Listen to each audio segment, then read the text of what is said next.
বাইতুল্লাহতে আল্লাহ তাআলার কুদরতের পরিষ্কার নিদর্শন রয়েছে এবং খলিলুল্লাহ ইব্রাহিম আলাইহিসসালামের নির্দেশনাবলী রয়েছে, যার মধ্যে একটি হলো তাঁর খলিল ইব্রাহিম আলাইহিসসালামের পদচিহ্ন ওই পাথরে, যার ওপর তিনি দাঁড়িয়েছিলেন। তাফসিরে তাবারি।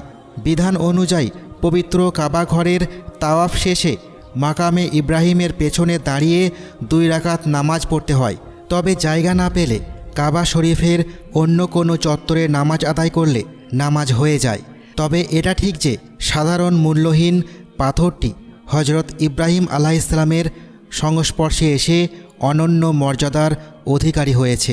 মক্কার উম্মুল জুদুস্থ জাদুঘরের ভারপ্রাপ্ত কর্মকর্তা সাহিল বিন আব্দুর রহমানের সূত্রে জানা গেছে, 4000 বছরের বেশি সময় অতিবাহিত হওয়ার পরেও মাকামে ইব্রাহিমের হজরত ইব্রাহিম আলাইহিসসালামের পায়ের চিহ্ন একদম অপরিবর্তিত